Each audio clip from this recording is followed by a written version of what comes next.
Good morning. Today is Wednesday, January 10th, 2024. I've shared parts of this in a different context from Rabbi Yehuda Amital, but I want to share the part that relates directly to our Torah portion and also a part that has related directly to me personally. So our portion begins, the Parsha Ve'era,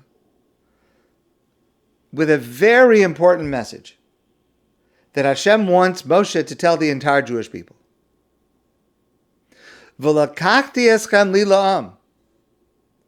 Hashem says to Moshe, tell the Jewish people that I have taken you to me as my people. I mean, what could be more important than that? That Hashem says, you are my people. V'hayisi lechem le'elokim, and I will be your God. Vidatem ki ani Hashem Elokechem, and you will know that I am the Lord your God, hamotzi eschem mitachas tivlos Mitzrayim. I'm going to take you out of Egypt. I realize you're suffering now. I realize you're slaves now, but I want you to know, you are my people, and I'm taking you out. V'hevesi eschem el haaretz asher nosasi es yadi laseis osa la'avram li'yitzchak Yaakov. And I am going to bring you to the land that I promised to Avram, to Yitzchak and Yaakov, v'nasati osa lachem marasha, and I will give it to you as an inheritance. The land of Israel will be yours forever. Ani Hashem, I'm God. Wow. I mean, that's amazing. What an amazing statement to be able to hear those words from Moshe directly speaking them word for word from God.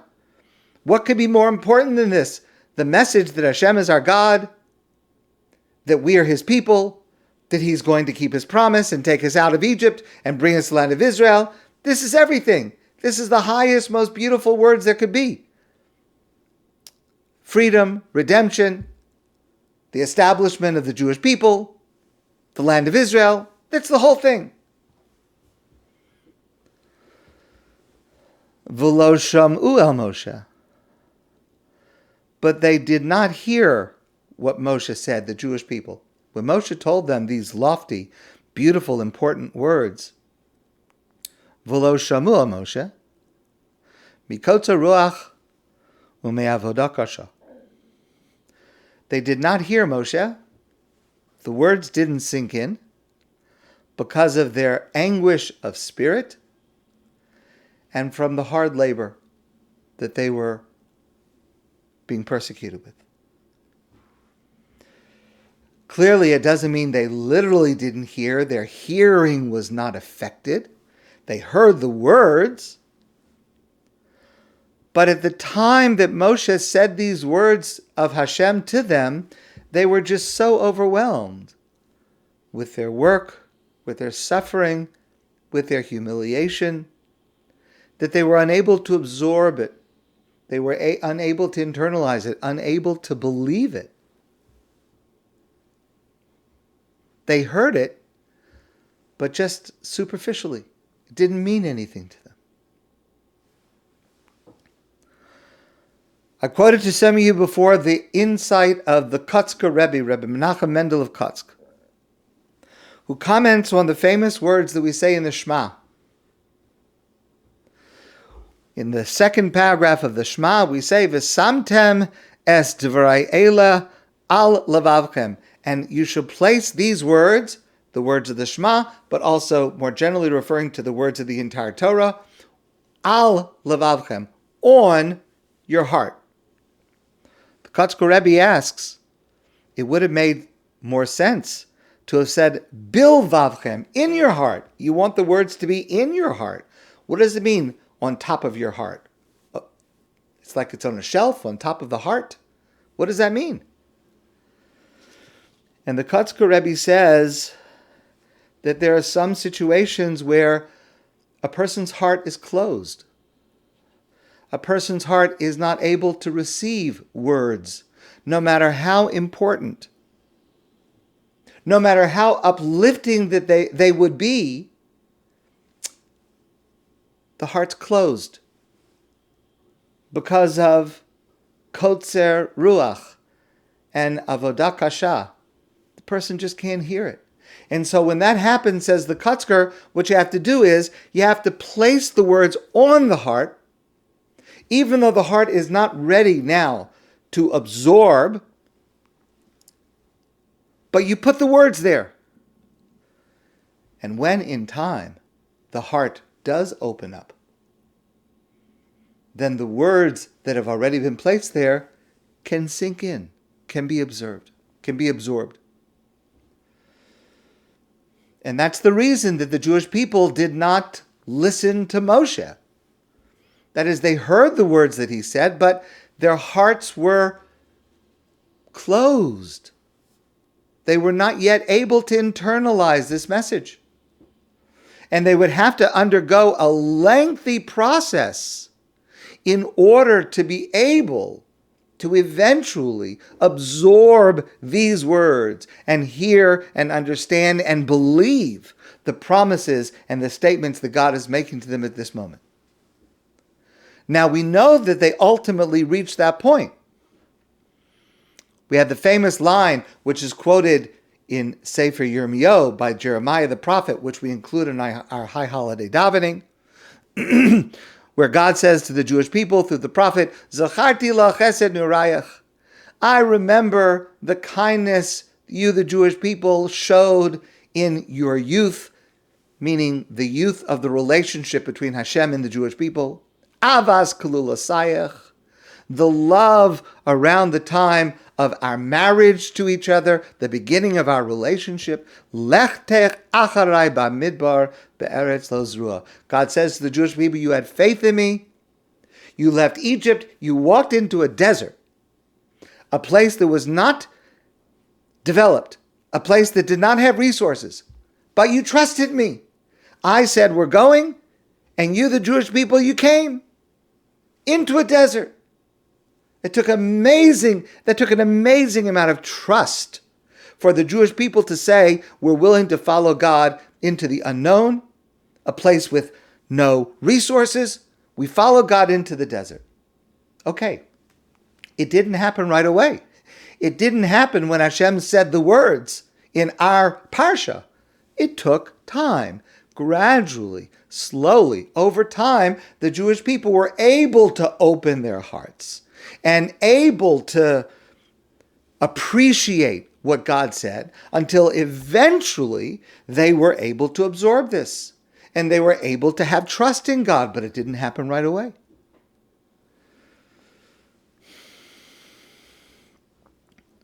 And Rabbi Amital says that we learn from this a very, very important lesson. That sometimes there are great matters, very important concepts or statements or truths.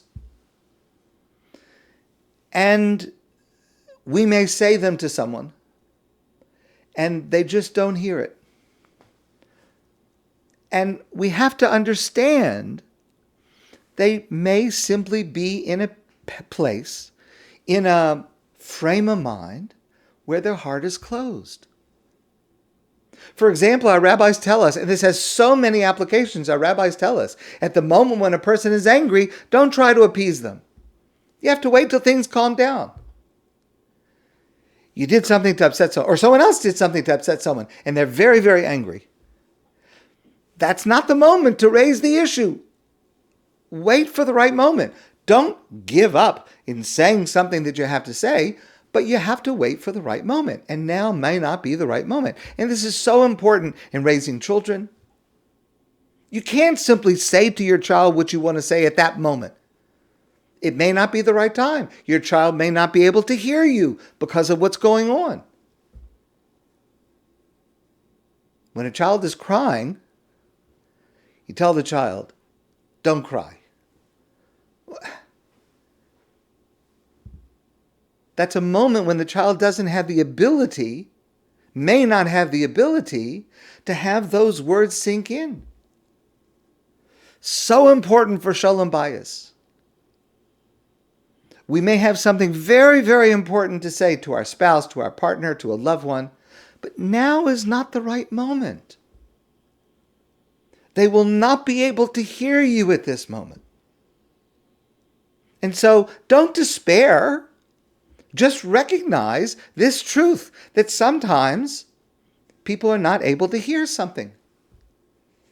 Just to take another example, sometimes a person goes to the doctor and God forbid the doctor has bad news. And we know from studies, I've shared this before, that after the first sentence, it's a very small percentage of the rest of the words and instructions that the patient is able to hear. That's why it's important to go to a doctor's appointment with somebody else that is going to be able to hear and remember everything. Because once a person hears the words, God forbid, whatever those words are, it's hard to hear anything else.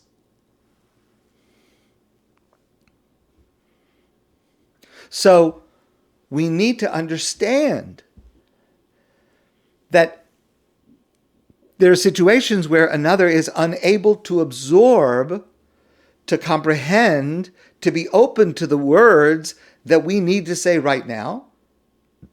They're not going to be able to do it. So we may have to put the words there and let them sink in, or we may have to wait for a more appropriate time. But there's a corresponding lesson that each of us needs to learn for ourselves.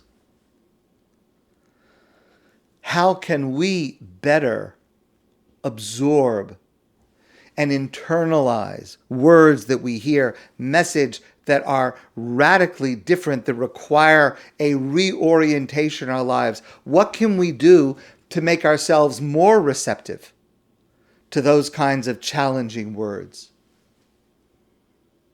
Because we can work on it. Chaya Batya Nugroshel is the head of school at Yeshiva University High School for Girls. And she said as follows: the ability to hear, imagine, and believe in a future that is so radically different from and beyond the experiences of the present.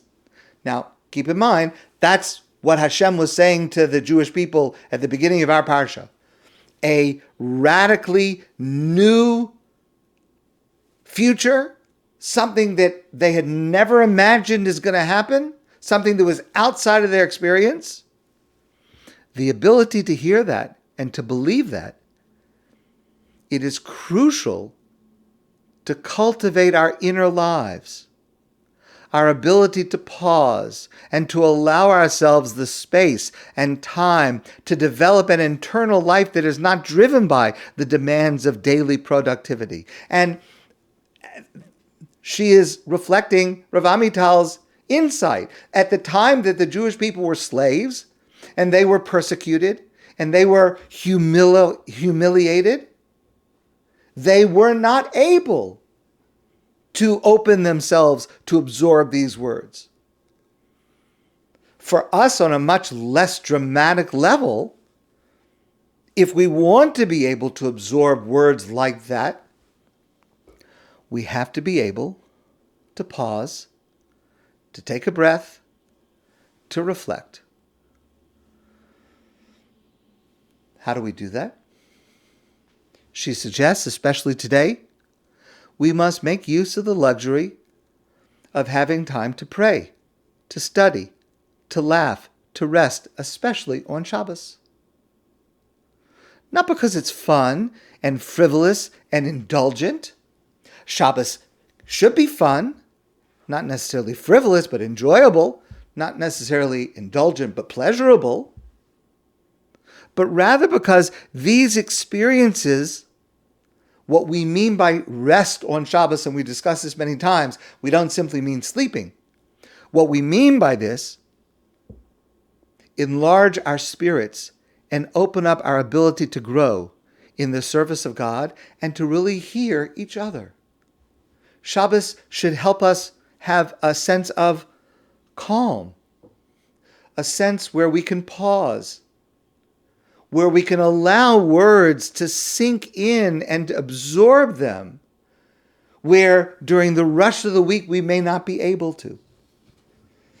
And so it is very good advice for us to make use of times like Shabbos and to borrow from that at other times to be able to contemplate, to be able to have some inner quietude so that those messages and words will enter into our hearts.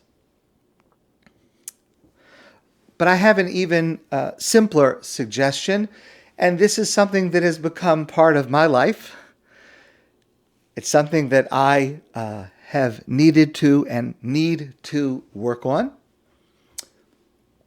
In the last few months, I've experienced some challenges.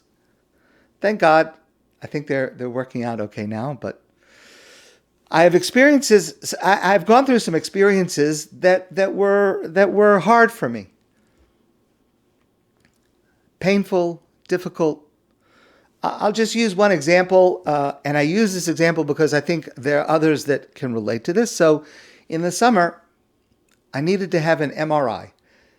MRI is a diagnostic test, and some people, myself included, have a great difficulty with this test because the patient is enclosed in a long tube, and if you have claustrophobia, then it could be difficult. It could be challenging, and I do have that. And for weeks before I had this test, I was very, very, very anxious. I was very worried about if I would be able to do this test, and I needed to do the test, but I in my mind, I just didn't see how I was going to be able to get through it. So I researched the topic and spoke to a lot of people, did a lot of research, collected all the suggestions that people have of how to be able to get through an MRI. If you're able to get through it with no problem, Baruch Hashem, I'm happy for you. But there are quite a few people who have difficulty with this particular test. And I was extremely anxious.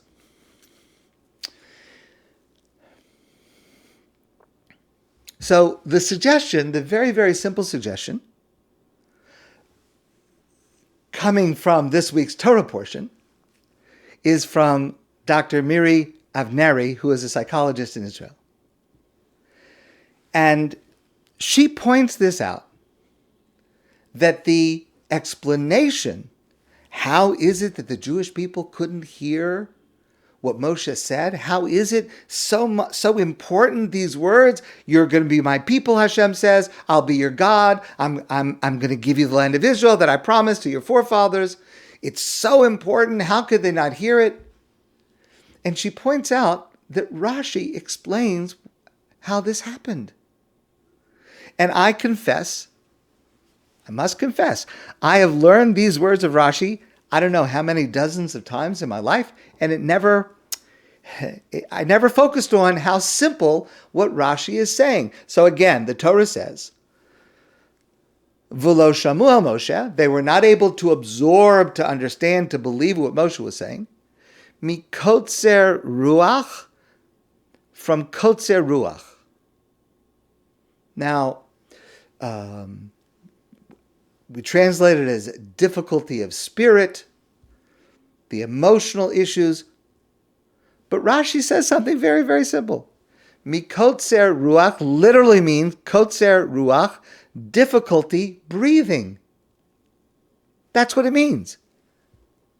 Kotzer ruach, difficulty in breathing. And Rashi says, Kol mi shehu meitzer rucho, any person who is not breathing properly, who is not able to breathe in the proper way, unashimaso ksara, and the breaths that they take are short breaths. We have another term for that today, hyperventilating. A person that is taking quick, short breaths. Ve'eno yachol laharich b'neshimaso, and a person who is not able to lengthen their breath, to breathe more deeply and more slowly. If a person is not able to do that, they're going to panic. They're going to have anxiety. They're not going to be able to hear. And so, it's very, very simple. If a person is going to encounter some kind of situation that is frightening or overwhelming or painful, yes, there are all other components to it, but one of them is so simple. Breathe. Breathe slowly and deeply.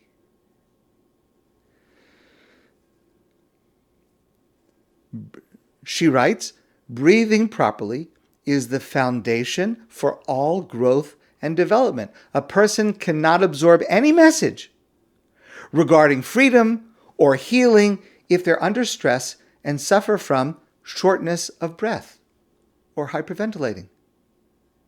Remember, she writes, the best time to breathe deeply is precisely when we feel we have no time for it. So that's what I did. I practiced. I did some other things also, but I practiced breathing. And I practiced breathing very deeply and very slowly. And when it came time for the MRI, it was late at night in the hospital, I was able to get through it. And now I know that I am able to get through such a thing. And again, there were several components to it, but a large part of it was simply breathing slowly. And I've now had other experiences of a different nature where I've used this technique along with other techniques, but just to be able to breathe slowly and deeply. Mikotze ruach. V'lo shamu el Moshe, mekotze ruach. If you're breathing too shallow, your breathing is too shallow, and your breathing is too quick, you're not going to be able to hear. Breathe better. Breathe slower. Breathe more deeply, especially under challenging circumstances. It worked for me, and I hope it will work for you. My friends, I wish you a great day, and I look forward to seeing you soon in person.